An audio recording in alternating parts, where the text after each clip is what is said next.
Welcome to Full Prefrontal, the show that exposes the mysteries of executive functions. This show is a collection of conversations about the role of the prefrontal cortex, which impacts your focus, planning, problem-solving, emotional balance, and independence. These conversations will introduce mental tools that will empower you to shift your mindset for a successful life. And now, here's your host, Sucheta Kamath. And welcome back to Full Prefrontal, where we are exposing the mysteries of executive function. I am here, as always, with our host, Sucheta Kamath. Good morning, Sucheta. Yet another great conversation. I can't wait. Good morning to you, Todd. And it's such an exciting time because we have another fantastic expert, and I can't wait to talk to him. But before we get started, I thought I'll kind of share this quick story that came to my mind. Today, we're going to talk about experts, and experts are not born, but they're made. And this funny story, which is kind of a old story at this point, but came to my attention, that Eric the eel, have you heard of him? I don't think so, or at least I don't recognize it. So maybe if you give me more information, I might. Yes. Yeah, I haven't heard of him either. So Eric Musambani Malongo entered Olympics to represent Equatorial Guinea. So at that year, I think it was 2000, when the Olympics took place in Australia, the officials decided to offer wildcard seats to 3 competitors from very, very underprivileged countries whose Olympians or whose athletes may not have had any chance to develop the skills and abilities to participate in Olympics. So Eric shows up to this 100-meter race, freestyle race, and of course, he had never swam in the Olympic-sized swimming pool before coming to the Olympics and the day of. And he had only practiced swimming for 8 months. And he and the 2 other contestants from 2 other countries, which were also wild card, all 3 of them stood about to enter the water when the gun was shot, and 2 disqualified right there because they didn't enter the pool right. And so it was just Eric swimming this 100 feet, and it took him 1 minute, 42 seconds and 72 milliseconds, apparently, which is significantly, slower rate of swimming compared to the rest of them. What was fascinating, so I don't know if you get a chance, I'll put a link in this podcast, but they have underwater cameras and you can see him struggle and you can see his imperfect strokes. And you can see he looked very buffed. He looked prepared. He must have been an athlete. He was just not the Olympic level champion. So the reason I'm talking about this, when this story hit the media, it became kind of a mockery because they were making fun of this athlete that, how did he even think to enter the Olympics with such poor preparedness? But I think now that I know the backstory that Olympic committee was trying to give him a chance, I find this very fascinating that, yes, there's a distinct characteristics of those who are experts and those who are novices. And of course, when novices enter the field of experts, we can distinctly see the demarcation. So that's where we are here today to talk about the making of an expert who has studied this. So that brings me to our guest today, Anders Ericsson. He is a Conradi Eminent Scholar and Professor of Psychology at Florida State University. And he is from Sweden. And after his PhD, he collaborated with the Nobel Prize winner in economics, Herbert A. Simon, on verbal reports of thinking leading to their classic book, Protocol Analysis, Verbal Reports as Data. He has edited several books on expertise, and the influential Cambridge Handbook of Experts and Expert Performance consisted over 40 chapters and 900 pages, and the recent development of professional expertise, which appeared in 2009. His most recent book, which we will be focusing on today, which he published along with his co-author Robert Poole in 2016, which is titled Peak: Secrets from the New Science of Expertise. And his research has been featured in cover stories, including Scientific American, Time, Fortune, Wall Street Journal, and New York Times. And it gives me such great pleasure to talk with him because in my work, when I talk about executive function, I am talking about people becoming expert at self. So welcome, Anders, to the show, and we are so delighted to have you. Well, thank you so much. And I'm really looking forward to talking to you. So as I begin, this podcast is all about executive function, which entails adaptive flexibility, goal assessment, intentional focus, and goal-directed behaviors. In short, executive function is the CEO of the brain that governs and gives order to the rest of the brain to get things done and to achieve what it wants to achieve. So do you mind if I start with you as a learner and thinker? What kind of student were you when you were younger? And what kind of self-regulation did you notice in yourself? Were you attuned with your strengths and weaknesses as a learner? Well, depends a little bit on how far you want to go back. I remember that when I was kind of in like junior high or the equivalent in Sweden, I made this contract with myself that I didn't want to memorize. I found that I was actually quite good at memorizing, but it just seemed like a total waste of time. So what I ended up doing, instead of memorizing, preparing for the history test, I would actually read like 2 or 3 books in the library about that same period. So then I could actually answer the questions, but I didn't have to kind of engage in that more focused memorization of facts, but it was more like I was trying to understand things. And I think that's probably been one of the themes that has gone through pretty much from the beginning, this idea that I really want to understand. So sometimes it's hard to know why things are the way they are. And then I guess I've found that looking at the history of how things happen, provides some kind of understanding or background to, why people are doing things in a certain way or using concepts and stuff like that. So it's so fascinating. Sounds like you were a very curious learner and passionate about going to the depth of learning and going deep. You invented these techniques and strategies for yourself. And if you go as back as junior high, I mean, that's very insightful because most kids in junior high are just, developing pimples and just futzing around. So that's amazing. So my next question is, what expertise did you develop as you have begun to go through your own career to come to study expertise? And how did that journey go for you? So I think the red thread through pretty much my from high school onwards was that interest in my own thinking and how I would be able to improve that. So I guess much of the research that I've been doing has been trying to answer these questions here. People that I really admire and whose thinking and performance I really admire, I would love to understand how they actually are able to do it. And I think that's kind of at the center of basically my research. And I think relatively early on in high school, I made the observation. I was playing chess just for fun. And there was one guy in particular that I was playing with. And over that year, he just got better and better. And then I guess I asked him, and he said he was part of a chess club and he was studying chess and stuff like that. And then when I realized how much time there would have to be invested if you really wanted to succeed in these, domains like chess or other activities, I think I was very clear that I wanted now to focus in on what was my primary interest, developing research methods and being able to study thinking and hopefully learn something that would be of interest to even other people. And remarkable work that you actually did, which has influenced so many researchers who came after because you presented models of thinking, which is great. Let me ask you, what makes an expert an expert? And how is an expert different from novice? Well, that's actually one of the starting points of kind of my research when I came to the United States. And we kind of wanted to make a distinction here between being an expert or having people think that you're an expert versus somebody who can actually do something that other people can't. And if you take sports, it's pretty clear, somebody who is able to run a marathon near in 2 hours, that's not something that anybody else, would even come close to. And, most people probably wouldn't even be able to complete the marathon, even if they just walked. So that idea here of actually finding what is it, objectively speaking, that some individuals can do that other people can't. So that's a good distinction you're saying. That so sometimes being an expert versus being called an expert versus doing something that others can't do, such a great distinction. So there are people, we have a saying in my mother tongue, which is among calves, a cow is the strongest, So if you're competing with incompetent people or not as competent, then your slight competence can actually stand out.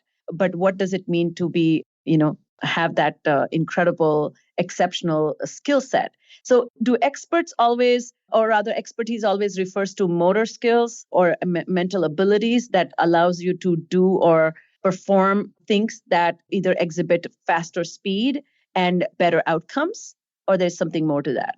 Well, I think that's part of, as we're now started out studying sort of expertise that was relatively well defined and where there was organized competition. So you could, in some ways, say, here's somebody who's competed against all these other individuals and showed that he or she is able now to perform better than they were. But we're also applying this to all sorts of other more professional domains. So in particular, I've been interested in surgery because there you can define. And actually, when they started out doing research on expert surgeons, what they did was to just ask people to nominate individuals that they thought were the experts or the master surgeons. But what we found is that being perceived to be an expert is not necessarily the same thing as somebody with a better objective outcome. So instead of asking people, you would actually be looking now at the outcomes of their patients.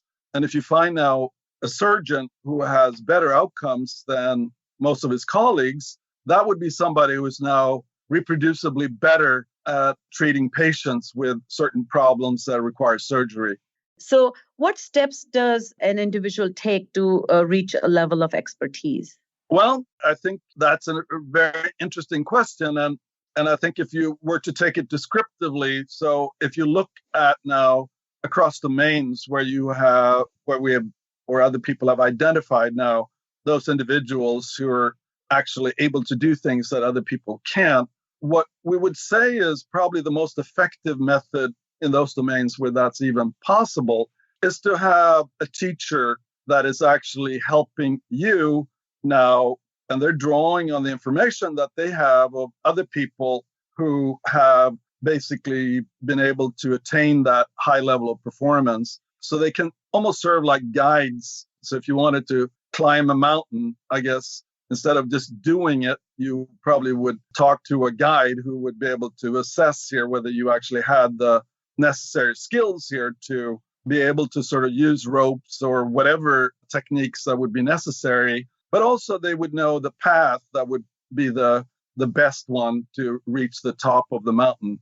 So that's a little bit how we view this process, that, you get started, and in some, especially technical domains, it's really key that you get that initial introduction to the domain so you learn the right fundamentals, especially if you have interest here of reaching the highest levels. So in music, it's pretty well accepted that, there are certain fundamental techniques that you should be starting out with, even if you're doing simple pieces here and you're a beginner, because ultimately the way you're doing these fundamentals are going to be critical for you to be able to master the more complex techniques later on.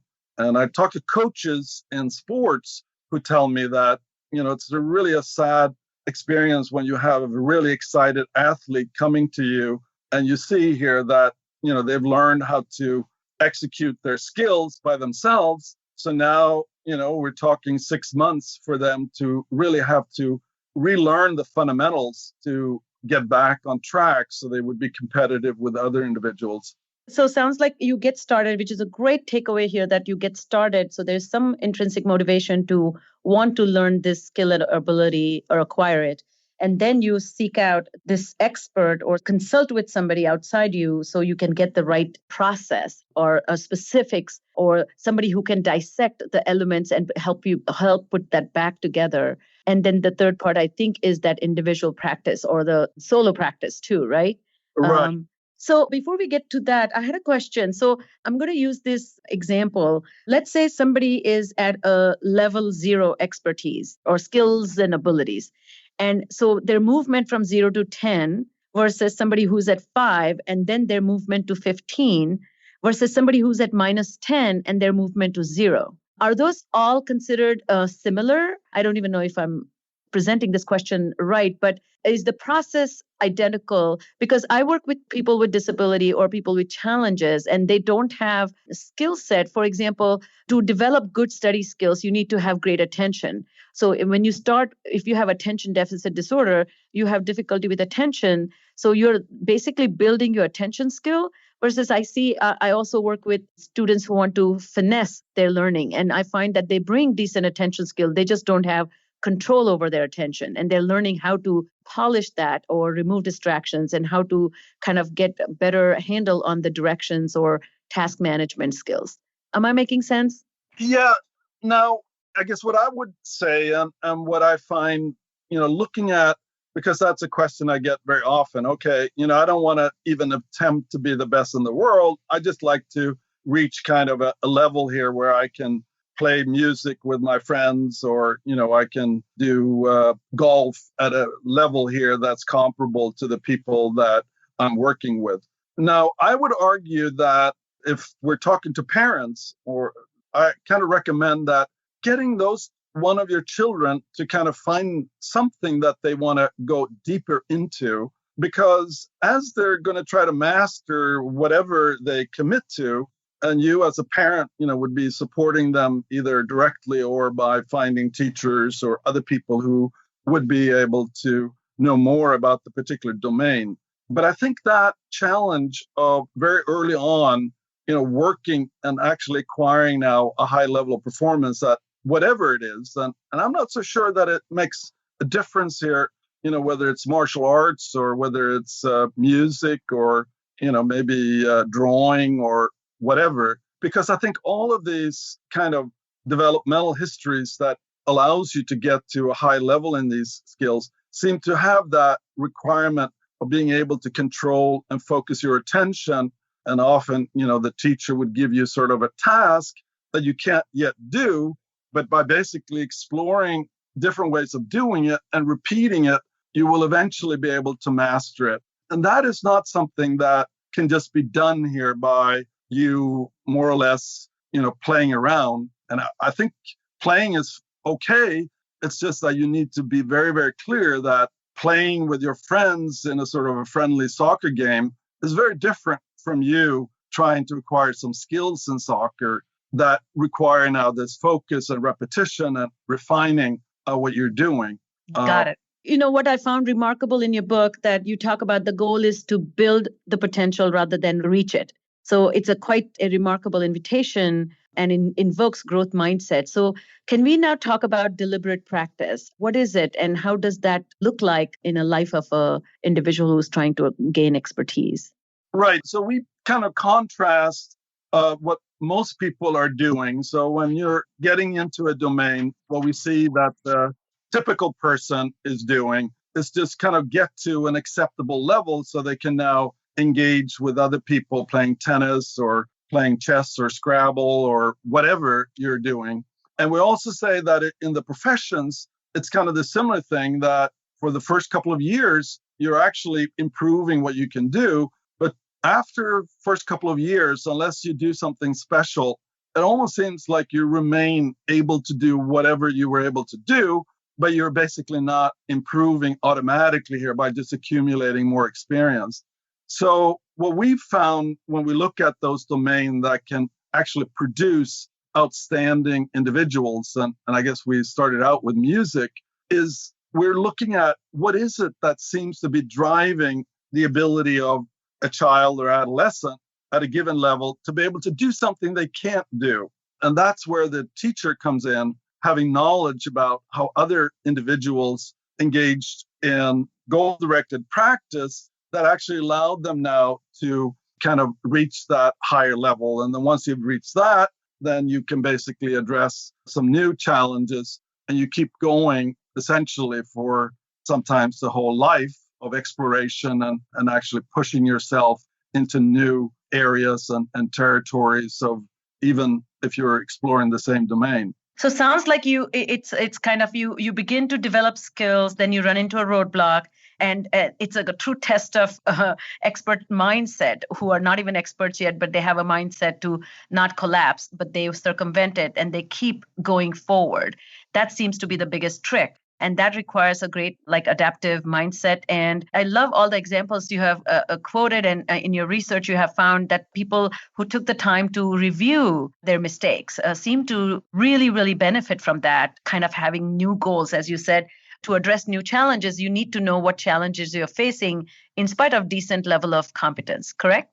Right. And there also, I think the teacher comes in knowing, because if you've never acquired a certain level of skill, say in golf or playing a musical instrument, you don't really know what the kind of challenges that other people have already encountered. So the teacher will be able to kind of guide you in a direction here where you're not actually telling yourself to do things that we know from the music curriculum might take 3 or 4 years for somebody to basically master if they're kind of working on it. So you basically have to find those adjustments to what you're doing that, are manageable within the time that is available. And we kind of contrast that a little bit with what, a lot of people do. For example, I remember, when it comes to playing darts, I would take hours and decide on goals for how I would be able to improve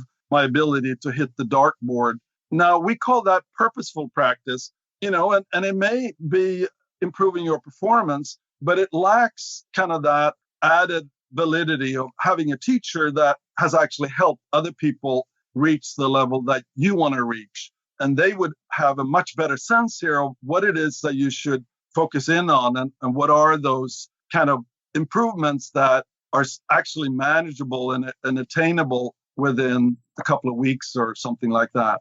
So that sounds like that all teachers are not made equal. So at different junction of your learning, you need to also find teachers who can fine tune your learning difficulties, and they themselves need certain level of expertise to pick out those elements in your performance. Yeah, I think in music, it's very often kind of noticed that some teachers are really good to introduce children to music. And obviously, as you're starting, you're not going to ask them to do 4 hours of practice. It seems that about 10 to 15 minutes is what a child or a beginner can really do and actually have the sense here that they can focus, and they can also get the sense here that they're actually changing their level of performance. And over time, so when it comes to music, I guess there seems to be a gradual increase in the amount of time that individuals can successfully maintain that concentration. So it really benefits them to engage in practice. So it seems like professional musicians can maybe do 4 or maybe 5 hours a day. Beyond that, I guess I've yet to see anybody who has been able to sustain that level of practice for longer periods without getting into trouble, like a burnout where you push yourself so much that you can't really recover on a daily or weekly basis. So you also talk a lot about what you found is about these templates or mental representations. Can I use the word mental schemas? Would that also do the job of describing what this is? Can you walk us through what these mental representations do? Yeah, so I personally think that the way that some other psychologists are using schemas is a little bit different. And so the representation is trying to capture what is in the head of the person who is. So if we're talking about a musician who wants to play a particular piece, one of the things that you find at a given expertise level is that the musician can just look at the notes and more or less generate music in their heads without actually having the instrument. And that allows them to kind of generate very interesting sounding experiences.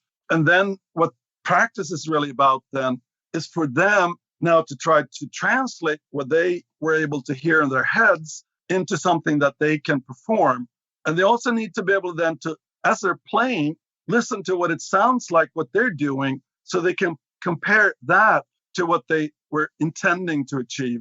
And then you create that feedback cycle. But that sort of shows now that, just going in mechanically and spend an hour repeating what you're doing is not going to improve your performance. You really need to have that ability of setting goals that are outside of what you're currently able to do. And that's kind of not driving and creating this feedback cycle so you can actually view yourself how you're making progress towards that goal. And then when you achieve that goal, then you can, select other goals. So can you talk us a little bit about the mental representation? How did, in your research work, you identified that individuals were creating these mental representations? And what is a way to gauge that? And how do we know these representations are being formed that are fulfilling this purpose of allowing the individual to kind of have some template to work with?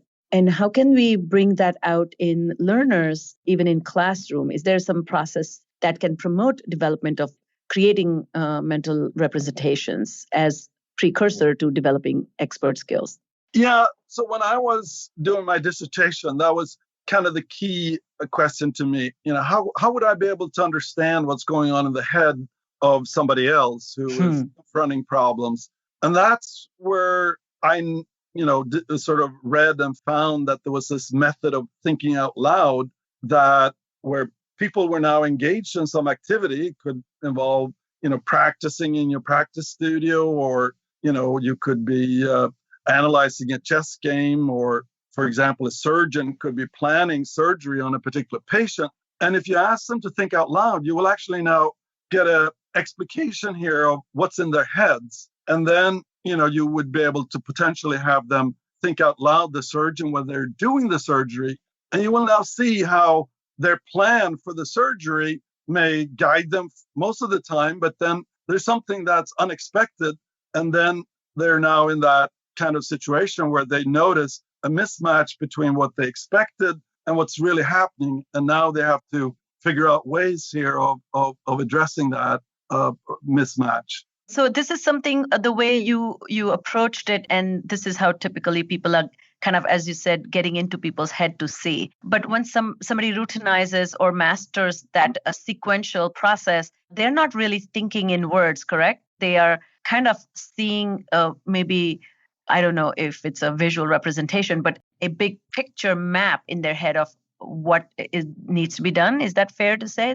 Well, I think, and that's kind of a very good point you're making there, that you really have to challenge yourself. So if you're just doing things that you could kind of do on semi-automatic pilot, then you really don't have to generate these representations. But what's interesting is that actually surgeons who get into this almost automatic mode of dealing with patients based on, doing what they've always been doing, occasionally they encounter patients that have a different anatomy, and that may actually now create a very devastating problem. Whereas now the surgeon who was actually planning out and actually thinking through here, so when they're getting into the body, they're keeping track of the relevant blood vessels. They would be much less likely here to do that kind of problem because they're constantly monitoring what they're doing.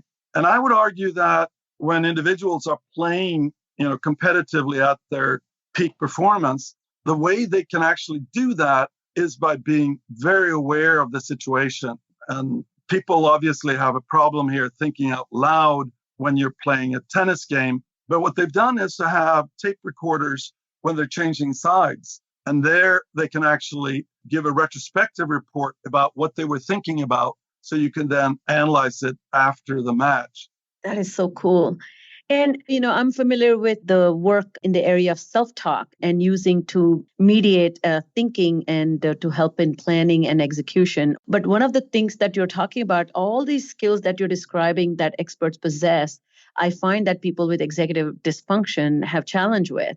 That monitoring performance in the midst of performance or executionary sequence as you're, delivering the performance is a very difficult thing for people with executive function. And so that brings me, I'm going to circle back a little bit about one of the interesting things that you have talked about in your book, and the research shows that people who engage in deliberate practice don't actually enjoy it. The work that goes into, developing skills, they do it because they care about it, they're motivated, but they don't enjoy it. And that's the difference between somebody who just picks up something and they get a lot of satisfaction, or they're kind of delighted or a little giddy over after they finish practice. Can you talk a little bit about that? Because I thought that was so fascinating, because experts have reasonable expectations about, or they keep their emotions in check, that I'm not going to be over the top happy doing this practice, but it's such an essential practice that I'll do it. I think that's really interesting. And that is something that we've seen, because if you define now that the kind of practice that we're trying to encourage is actually doing things that you can't do. I mean, most people would find that frustrating, but basically, if you have now this kind of confidence that if you engage in this type of activity, you will eventually master basically the goal that you set for yourself. What I would argue is that most, especially people who get more advanced levels, when they practice, it's more like they're going into a room where they're so focused in on paying attention to what they're actually doing that it's not like they're asking themselves, am I really enjoying this? They're just sort of focused. And once they get to the point here now where they actually achieve their goal, now they can relax. And that's often when, you feel good. I think some people, when you lift weights or other kinds of things, the actual lifting part, especially if you're pushing your limits, is not going to be enjoyable. But maybe that feeling when you're in the shower and relaxing, that's going to be kind of something that is enjoyable. So I think it's a matter of learning kind of the skills of knowing that you actually have to go through this process. And once you get out of it, you are actually going to feel quite good about yourself. And that skill in itself, I think, is a really key here to individuals who are successful once they move into other professional careers. So would training individuals to manage their emotions or kind of get a hold of their frustrations, anger, irritability as they keep rubbing into things that are not, managed well, or, doing things they can't do is the very definition of new learning. So would that have any merit to it? Or does a good teacher counsel that it's going to be hard, you stick with it, don't worry, or it's something that one has to figure out on their own? Well, I think it's interesting. And let me talk about a couple of intriguing demonstrations. It turns out that during the concentration camps, there was a lot of people who acquired mental multiplication skills. And in some of basically these individuals were interviewed. And the reason why they gave for, basically that they got so good at multiplying numbers was that they felt that situation was so difficult to deal with that they now focused in on multiplying numbers so they can more or less forget about the, really awful situation that they were in. And I've seen that in many other cases where it sort of provides kind of a protective space where you have control. And the question is, and I guess I haven't worked with children, so I really don't know, but I could imagine that a skilled teacher would be able to make the steps sufficiently small, but essentially guide a child into this space. And hopefully, they would then, feel good about themselves because they are now able to have a control which they might not have had in their normal environment. That's such a incredible observation. My last point about this was, experts seem to have specialized way of concentrating and putting effort. And in fact, it almost is an exercise in staying effortful. So the topic of flow, does the flow state is what they achieve when they're in the middle of deliberate practice, or that state of flow comes after you develop certain level of competence and expertise, and when you go to do that work, you are in the state of flow? I think that's a really interesting point, and I think there's some controversy. I personally think that deliberate practice is antithetical to flow, because you're in some ways now creating this gap here between what you want to achieve and what you're currently doing. And in flow, you don't even supposedly have a sense of yourself.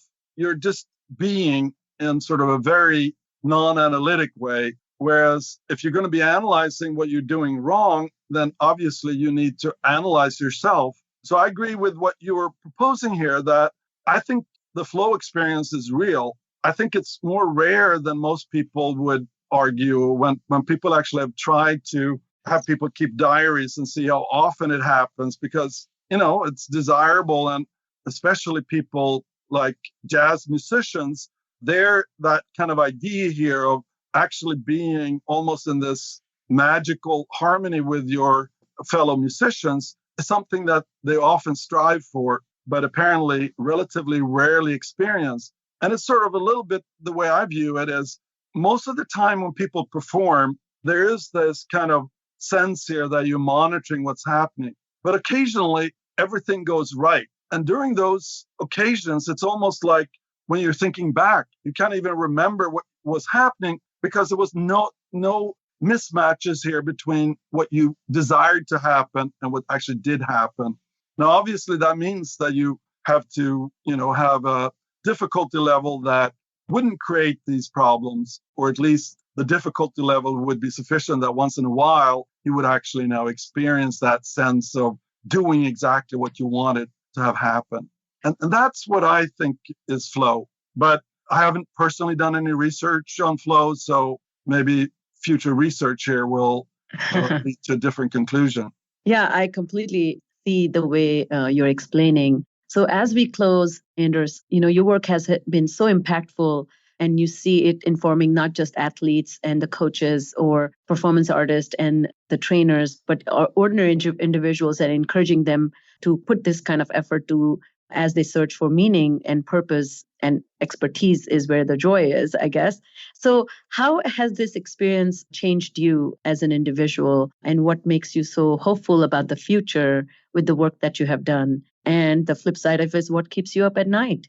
Well, I think I'm now in a phase in my professional career where I'm really interested in helping younger researchers and other individuals who have found a domain here, and asking the questions, how would we be able to help individuals to kind of continue to have that sense of excitement, in their work situation in particular. So it's not, like what we see in many jobs that people almost go off to automatic pilot, but can we actually redefine their tasks in such a way that they can maintain that challenge and, feel like they're doing something that's worthwhile, not just for themselves, but in particular for other people. So you have a sense here that you're actually contributing something useful. I would say that personally, I'm really interested in these motivational issues, because if we really wanted to allow a larger portion of the population here to have access to this, I think we need to find those paths that would actually allow individuals to kind of find small steps here. And hopefully, you would find now that individuals who are frustrated could actually use their energy and impose more control over, their mental experience by now becoming masters, as opposed to, being almost victims of the environment. Well, thank you so much for your insights and your candid conversation, and particularly giving us something to the audience of teachers and, speech and language pathologists, educators, psychologists who are dealing with children. And expertise is not probably what they are really focused on. But to me, managing self requires expertise in self. And so your research has incredible impact on our understanding of that. So I thank you for your time, and it was great fun. Well, thank you. I really enjoyed talking to you. It was great. All right. It's all the time we have for today. On behalf of our host, Sucheta Kamath, today's guest, Professor Anders Ericsson, and all of us at Cerebral Matters, thank you for listening today, and we look forward to seeing you again right here next week on Full Prefrontal. Thank you for listening to Full Prefrontal, exposing the mysteries of executive functions. To contact our host, Sucheta Kamath, and learn more about her work on improving executive functions, visit her website at cerebralmatters.com. That's cerebralmatters.com. Tune in next week for the next informative episode of Full Prefrontal.